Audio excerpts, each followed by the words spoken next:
नमस्कार, जय हिंद प्यारे साथियों मैं आकाश आप सबका एक बार फिर से स्वागत करता हूं आपके अपने परिवार रामसन एसएससी क्लास में। साथियों, जैसा कि आप सबको स्क्रीन में दिखाई दे रहा है, एनसीईआरटी जो कि दोस्तों चैप्टर 7 साइंस का दोस्तों मोशन यानी कि गति, फिजिक्स से दोस्तों रिलेटेड ये चैप्टर है। अब क्योंकि आप लोगों को आरआरबी ग्रुप डी को दोस्तों समय बहुत ही कम समय बचा हुआ है और 25 क्वेश्चन दोस्तों साइंस के आने हैं। इसी वजह से मैंने आज से आप लोगों के लिए हर एक चैप्टर वाइज चैप्टर उसके एमसीक्यू कराने स्टार्ट कर दिए हैं। तो आज दोस्तों ये पहला चैप्टर है, मतलब चैप्टर 7 क्लास 9th का मोशन फिजिक्स का। इसमें हम लोगों ने आज टॉप 15 क्वेश्चंस मतलब इस चैप्टर से कवर कराए हैं। तो आप लोग इनको अच्छे से कवर कीजिए और मुझको हर एक क्वेश्चन का आंसर कमेंट करके जरूर बताते जाइएगा। अगर आप दोस्तों आज आप लोग टॉप 15 जो मैं ये क्वेश्चन लेके आया हूँ, इसमें अगर आप लोग 10 क्वेश्चन ही सॉल्व कर ले रहे हैं, 10 क्वेश्चन ही अपने करेक्ट कर पा रहे हैं, तो आप लोग अपनी तैयारी बहुत ही बेहतर मानिएगा, क्योंकि मैं बहुत ही अच्छे अच्छे क्वेश्चन आज कवर करा के लेके आया हूँ आप लोगों के लिए। तो चलिए हम लोग बिना देरी के शुरू करते हैं आज का अपना इंपॉर्टेंट वाला सेशन। देखते हैं आज का क्वेश्चन नंबर फर्स्ट कि क्या कहता है। क्वेश्चन फर्स्ट कह रहा है कि किसी वस्तु की प्रारंभिक व अंतिम स्थिति के बीच की न्यूनतम दूरी को क्या कहते हैं। मान लीजिए ये किसी वस्तु की प्रारंभिक स्थिति है, इसके बाद ये उसकी अंतिम स्थिति है। ये मान लीजिए प्रारंभिक है यानी कि ये प्रारंभ में, और ये अंतिम है यानी कि ये लास्ट में। तो कह रहा है कि इसके बीच की दूरी को क्या कहा जाता है। ऑप्शन ए सरल पथ, ऑप्शन बी त्वरण, ऑप्शन सी विस्थापन या ऑप्शन डी लंबाई। आप लोग मुझको कमेंट करके जरूर बताइएगा। बताइए आप लोग कौन सा आंसर आप लोग इसमें लगा रहे हैं, जरा अच्छे से सोच के बताइएगा, क्योंकि हर एक क्वेश्चन वेरी वेरी इंपॉर्टेंट दोस्तों आज के सेशन का है। हर एक क्वेश्चन दोस्तों इंपॉर्टेंट है, हर एक क्वेश्चन एग्जाम में छपने लायक है।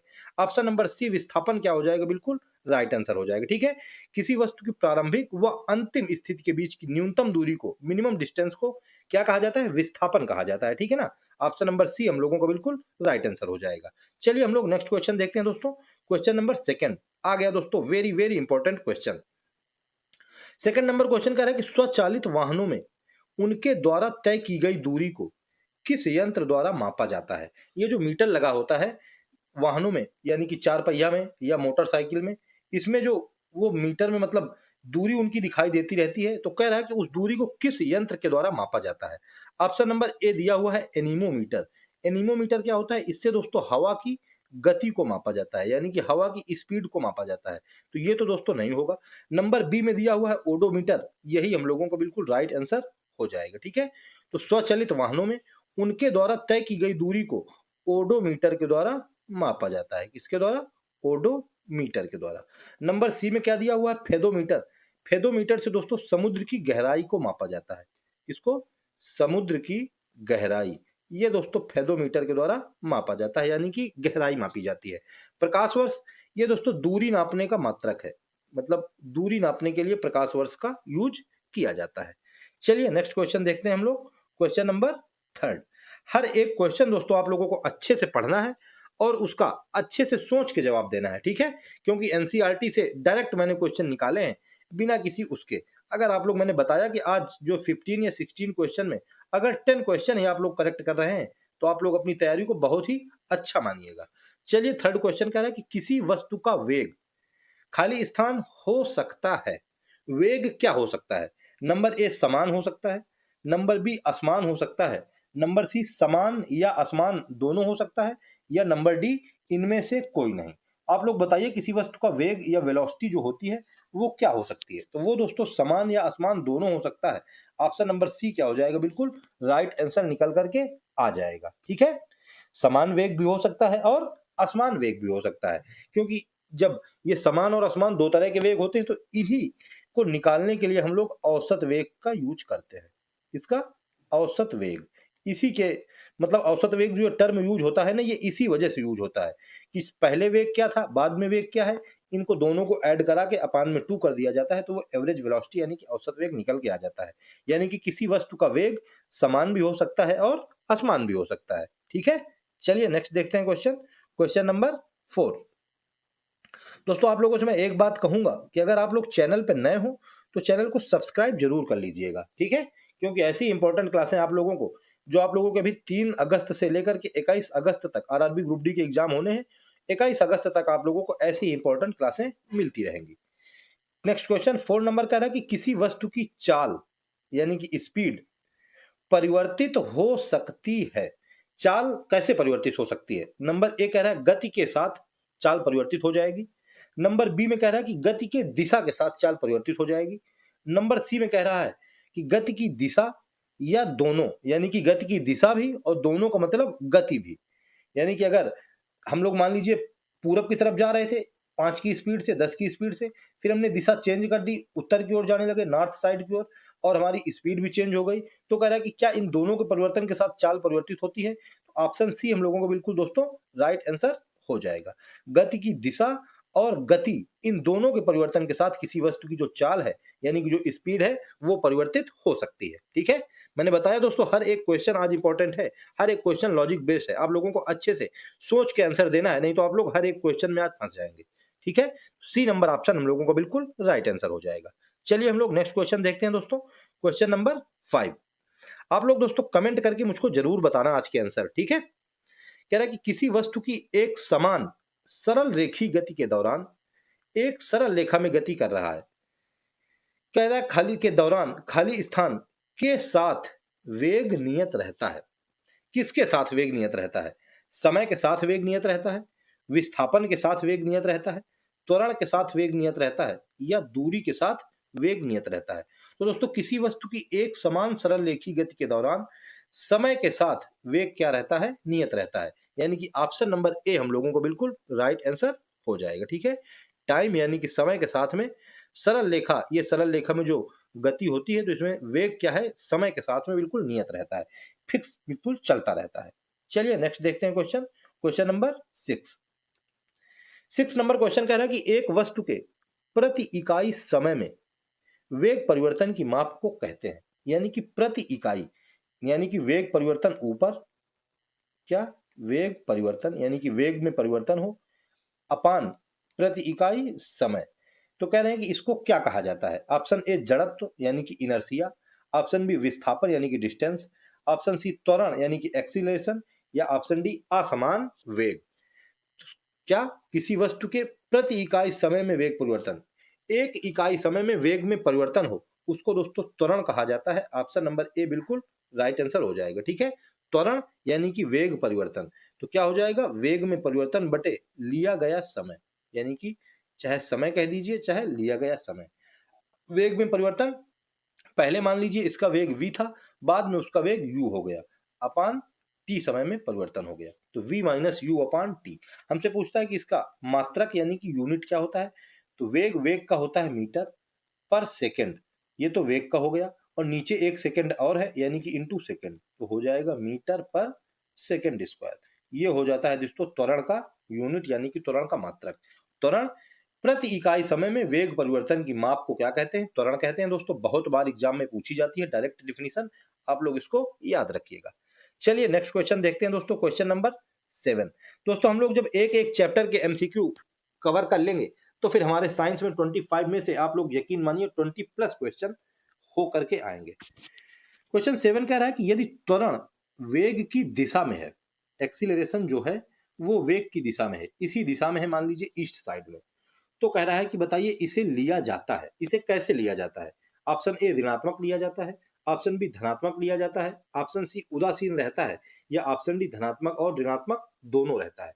तो जब दोस्तों त्वरण वेग की दिशा में होता है, इसी दिशा में त्वरण है और इसी दिशा में वेग है, तो इसको पॉजिटिव यानी कि धनात्मक लिया जाता है। ऑप्शन नंबर बी बिल्कुल राइट आंसर हो जाएगा। हमसे अभी नेक्स्ट क्वेश्चन पूछ सकता है कि जब त्वरण वेग की विपरीत दिशा में हो तो इसे कैसे लिया जाता है? तब दोस्तों इसको ऋणात्मक लिया जाएगा। ऋणात्मक कब लिया जाएगा? जब वह विपरीत दिशा में होगा। ठीक है, ये भी याद रखिएगा। त्वरण मैंने बताया ए बराबर होता है v minus you upon T, ये होता है त्वरण का फार्मूला। मीटर अपान सेकंड स्क्वायर ये इसका यूनिट यानी कि मात्रक होता है। और जब वेग की दिशा में होगा त्वरण तो उसको धनात्मक लेंगे, और जब वेग के विपरीत दिशा में होगा तो त्वरण का साइन माइनस यानी कि ऋणात्मक लिया जाता है। ठीक है, इंपॉर्टेंट है। चलिए नेक्स्ट देखते हैं question, question number 8 number question कह रहा है कि समय के साथ किसी वस्तु की स्थिति परिवर्तन को समय के साथ में स्थिति में परिवर्तन हो रहा है खाली स्थान द्वारा व्यक्त किया जा सकता है। समय के साथ स्थिति परिवर्तन, ऑप्शन ए विस्थापन के द्वारा, ऑप्शन बी एक समान त्वरित गति द्वारा, ऑप्शन सी वेग समय ग्राफ द्वारा, या ऑप्शन डी दूरी समय ग्राफ के द्वारा। तो समय के साथ उसकी स्थिति में परिवर्तन, स्थिति यानी कि उसकी दूरी में परिवर्तन। तो हमसे कह रहा है कि इसको किसके द्वारा व्यक्त किया जा सकता है? दोस्तों इसको दूरी समय ग्राफ के द्वारा व्यक्त किया जा सकता है। ऑप्शन डी बिल्कुल राइट आंसर हो जाएगा। ठीक है, दूरी समय ग्राफ के द्वारा। बहुत बार दोस्तों ये क्वेश्चन पूछा जाता है। एक होता है दोस्तों दूरी समय ग्राफ, एक होता है दोस्तों वेग समय ग्राफ। इन दोनों से दोस्तों कम से कम आप लोगों से एक एक या दो दो क्वेश्चन तो हर एक शिफ्ट में पूछेगा। तो इस 8 नंबर क्वेश्चन को आप लोग दिमाग पे छाप लीजिएगा, किसी भी तरह ये क्वेश्चन आप लोगों से भूलने ना पाए। इस समय के साथ में यानी कि टाइम के साथ में किसी वस्तु की जो स्थिति में परिवर्तन होता है वो दूरी समय ग्राफ द्वारा दोस्तों व्यक्त किया जा सकता है। ठीक है, चलिए नेक्स्ट क्वेश्चन देख लेते हैं हम लोग क्वेश्चन नंबर 9 की तरफ। 9 नंबर क्वेश्चन कह रहा है कि दोस्तों एक समान चाल के लिए, एक समान चाल यानी कि स्पीड से हम चल रहे हैं, तो हमसे कह रहा है कि समय के साथ तय की गई दूरी का ग्राफ है एक समान चाल के लिए। नंबर ए में कह रहा है कि एक वृत्ताकार पथ, नंबर बी में कह रहा है कि एक सरल रेखा, नंबर सी में कह रहा है कि किसी भी आकृति का ग्राफ, या नंबर डी में असमान गति का ग्राफ। एक समान चाल है, ऐसे चल रहा है, समय के साथ तय की गई दूरी एक सरल रेखा का ग्राफ होता है। ऑप्शन नंबर बी बिल्कुल राइट आंसर हो जाएगा। ठीक है, एक सरल रेखा का दोस्तों या स्ट्रेट लाइन का ग्राफ होता है जो कि समय के साथ में तय की गई दूरी होती है एक समान चाल के लिए।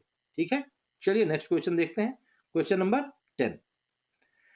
10 नंबर क्वेश्चन कह रहा है कि यदि वस्तु एक समान वेग से गतिमान है, अभी एक समान चाल था अब आ गया एक समान वेग, तो कह रहा है कि समय के साथ वेग समय ग्राफ की ऊंचाई में, अब वेग समय ग्राफ दोस्तों आ गया है, अभी क्या था, अभी दिया हुआ था दूरी समय ग्राफ, अब आ गया वेग समय ग्राफ। ठीक है, तो अब हमसे कह रहा है कि वेग समय ग्राफ में एक समान वेग से गतिमान है, तो समय के साथ वेग समय ग्राफ की ऊंचाई में यानी कि हाइट में क्या परिवर्तन होता है। ये दोस्तों वेग समय ग्राफ की बात कर रहा है, दूरी समय ग्राफ की बात नहीं कर रहा है, इसको आप लोग देखिएगा।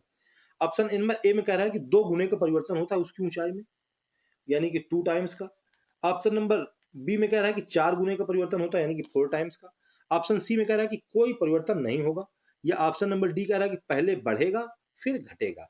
कह रहा है कि जब एक समान मतलब एक समान गतिमान से कोई वस्तु गतिमान है तो समय के साथ वेग समय ग्राफ की ऊंचाई में कोई परिवर्तन नहीं होता है। ऑप्शन सी बिल्कुल राइट आंसर हो जाएगा। ठीक है, कोई भी दोस्तों परिवर्तन नहीं होता है समय के साथ वेग समय ग्राफ की ऊंचाई में। ठीक है, जब वस्तु एक समान चाल से गतिमान होती है।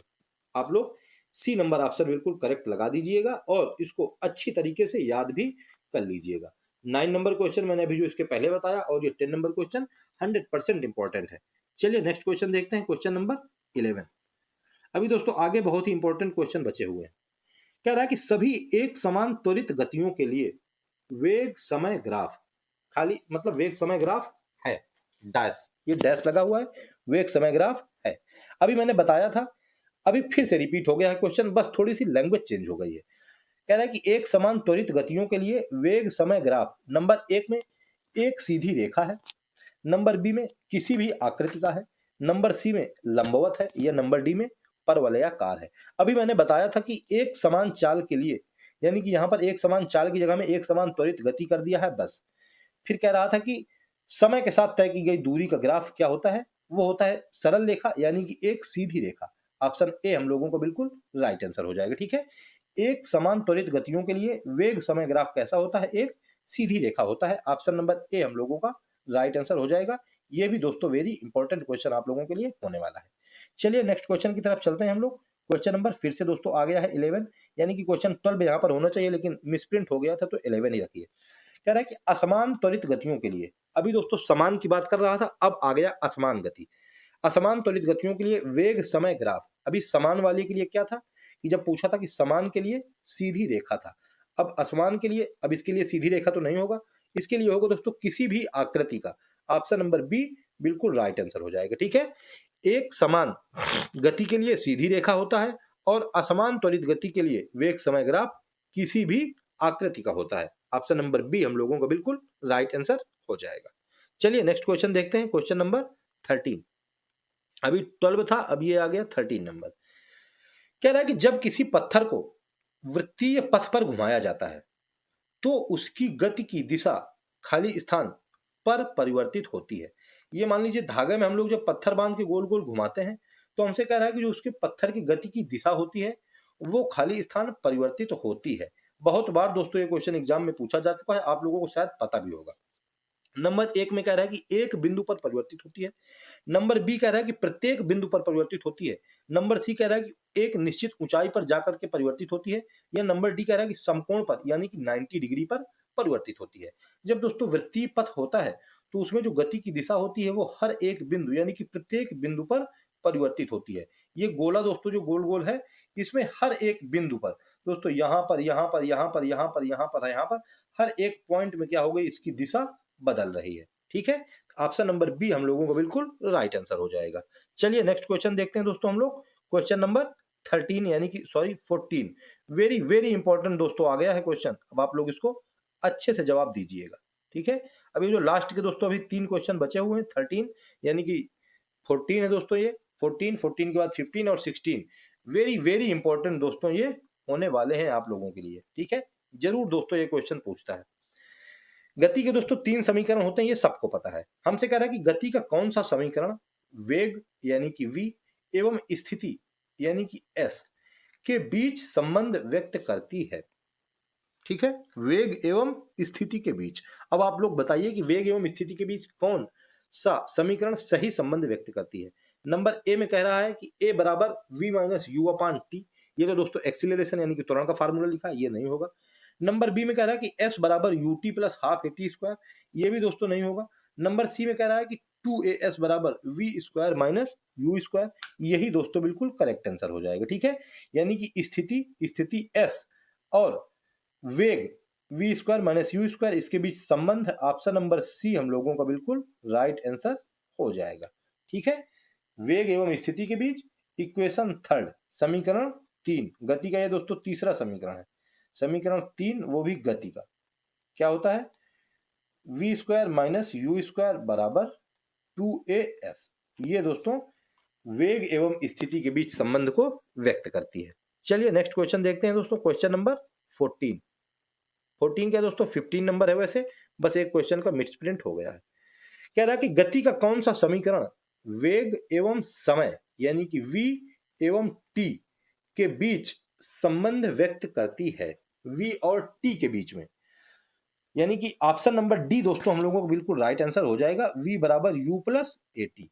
क्या v बराबर u प्लस ए टी, ये दोस्तों गति का फर्स्ट समीकरण है यानी कि फर्स्ट इक्वेशन है ये दोस्तों वेग और t यानी कि समय, v से वेग और t से समय, ये वेग और समय के बीच क्या करती है, संबंध को स्थापित करती है, v बराबर u प्लस ए टी। चलिए लास्ट क्वेश्चन देखते हैं आज का। क्वेश्चन नंबर दोस्तों 16 यानी कि इसमें मिसप्रिंट की वजह से 15। कह रहा है कि गति का कौन सा समीकरण समय एवं स्थिति के बीच संबंध व्यक्त करती है। समय एवं स्थिति, समय t स्थिति s, इसके बीच कौन सा संबंध व्यक्त करती है।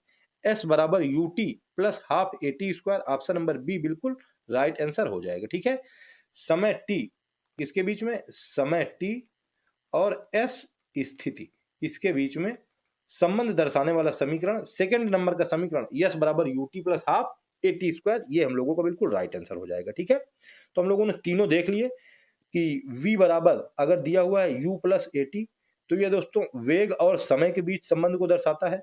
s बराबर अगर दिया हुआ है you t plus half a t square तो ये दोस्तों समय और स्थिति के बीच में संबंध को दर्शाता है। उसके बाद जो सी नंबर ऑप्शन दिया हुआ है 2as बराबर v square minus u square, ये दोस्तों वेग और स्थिति के बीच में संबंध को दर्शाती है। ठीक है, चलिए नेक्स्ट देखते हैं क्वेश्चन और है क्या कोई। दोस्तों बस यहीं तक है, यानी कि 16 नंबर क्वेश्चन तक आज हम लोगों ने कवर करा है। यानी कि आज हम लोगों का चैप्टर नंबर 7 यानी कि मोशन, कौन सा, मोशन यानी कि गति, ये क्या होता है दोस्तों कि ये अब कंप्लीट होता है। अब इससे मोशन से जितने भी क्वेश्चन आएंगे वो सारे के सारे आप लोग क्लियर कर देंगे, क्योंकि बस इतने ही क्वेश्चन दोस्तों इससे बन सकते हैं और सारे के सारे मैंने क्वेश्चन टफ लिए हैं। ठीक है, एक भी क्वेश्चन मैंने इजी क्वेश्चन नहीं लिया है, आप लोगों ने लेक्चर देखा है, आप लोगों को खुद पता चल रहा होगा। तो ठीक है दोस्तों, अब आप लोगों की बारी है।